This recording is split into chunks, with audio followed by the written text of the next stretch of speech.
Hello interwebs, I hope you're all doing well, and I want to briefly talk about the ongoing silly right-wing call for a boycott against Bud Light after Bud Light featured transgender woman Dylan Mulvaney in an influencer advertising campaign that they were doing. And I want to briefly talk about it because I think it goes back to something that I was discussing quite a few months ago when I was having a completely different conversation around the video game Hogwarts Legacy and how we go about having discussions surrounding transgender rights issues, especially when they intersect with engagement with products and engagement with things, whether they be a video game or a beer, and where we put our monetary value. Now, for those of you who haven't heard about it, in brief, the beer company Bud Light did an influencer campaign where they paid, I think, a few influencers to feature Bud Light in their products, and one of them was a transgender woman, Dylan Mulvaney, who has been getting a lot of traction right now, and awesome for her. I think she's great. I don't really know her super well, but everything I've seen of her, I think she's really awesome.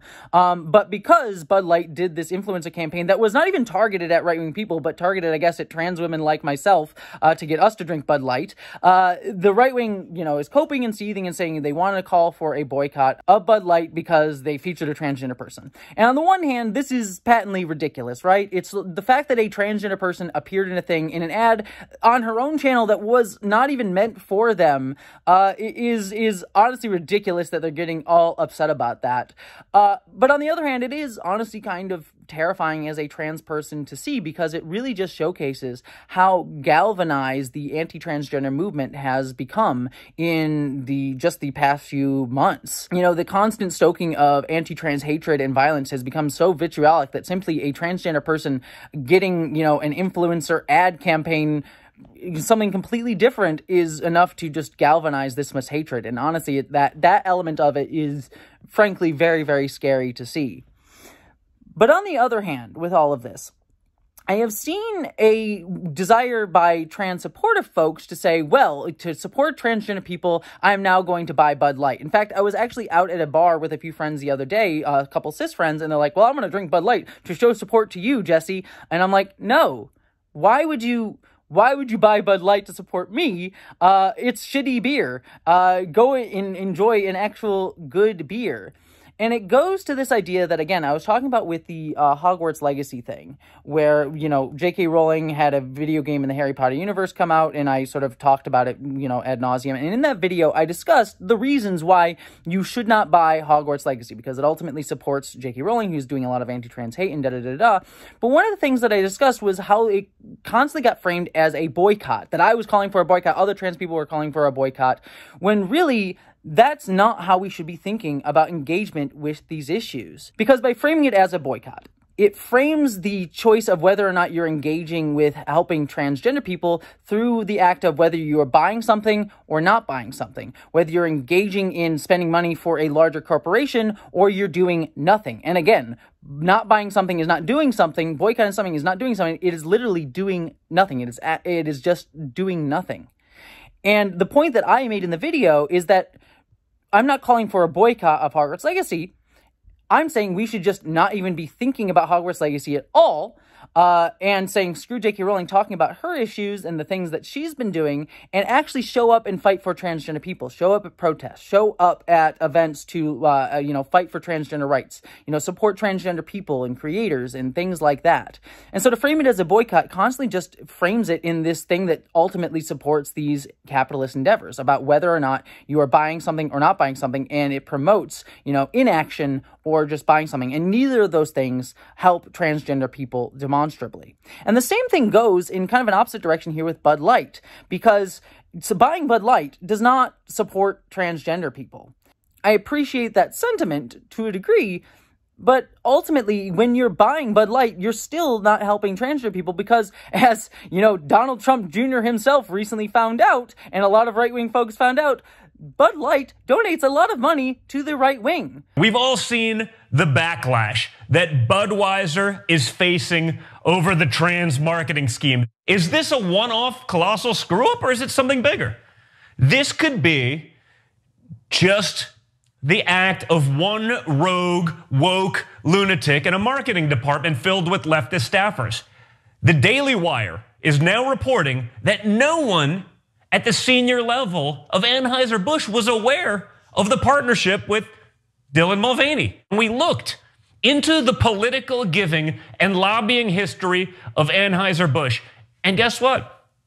They actually support Republicans. In woke corporate America, Anheuser-Busch supports Republicans. Last cycle, their employees and their PAC gave about 60% to Republicans.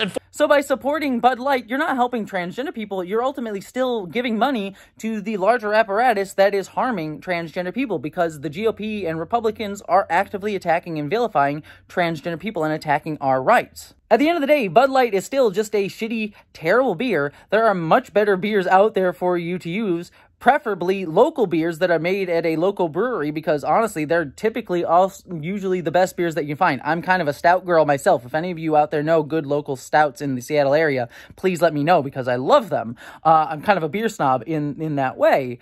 And really, at the end of the day, it's about showing up for transgender people in more demonstrable ways beyond just whether or not you buy something or don't buy something, whether it be buying something in support of transgender people or not buying something in support of transgender people. Neither of those things are ultimately helpful at the end of the day. Now, some of the times these things can help facilitate larger conversations, like I tried to do with the Hogwarts Legacy thing and J.K. Rowling. You know, J.K. Rowling is just a symbol of a much larger problem that's beyond her. We need to talk about her specifically and the issues she faces specifically, as well as we should talk about, the anti-trans vitriol being targeted at Dylan Mulvaney and Bud Light. Like, these are ways to talk about these larger issues that are more systemic in our society, being run by individuals who we need to stop and push back against. But they are not the end-all be-all of where the conversation should be. So at the end of the day, let the right wing, get all butthurt about Bud Light and transgender people getting influencer campaign stuff.